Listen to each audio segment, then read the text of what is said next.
In the Kabbalistic terms I have in my chapter in Torah Meaning for Life, Women and Men, I speak a lot about this topic. Women and men, what are they in their core root? As the Kabbalists put it, in their root spiritual source. What do they originate as? There's no female and there's no male. There's no man, there's no woman. There are two forms of divine energy. One is an energy that's called an expressive energy. And one is an energy that's an inward energy.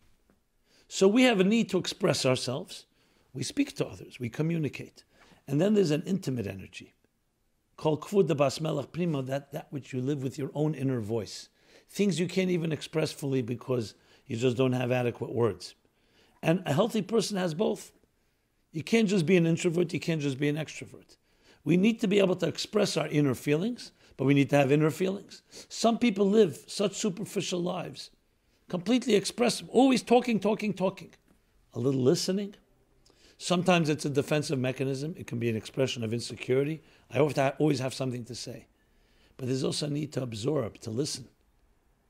In other words, there's a need to nurture and be nurtured, which is a far more vulnerable and a far more inward type of energy. And then there's a need to express, a need to teach, a need to instruct, a need to be proactive, to go out there and get it. If you think about it, all the deepest, truest things in life, actually, you can't go out and buy or purchase or acquire. You can acquire material substances.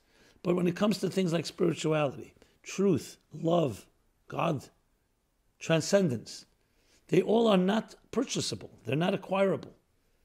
You can gain them by how? By being in a nurturing state of mind.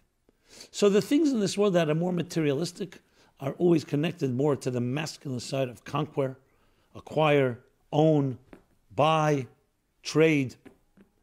And then there's another side which is more cultivation of relationships between people, which is a whole different track. We do need both, because we live in a world where there's a body and a soul, a material world, and that has a spiritual soul within it. And therefore we need both, and each of us need both. And each of us are therefore impacted by each other. So in a quintessential perfect type of world, male and female work perfectly and complement each other. Each one gaining and learning from the other, each one complementing. You bring me the raw materials, I'll turn them into something gentler, something that's edible, digestible, wearable. And this is a key in everything in life, having both elements.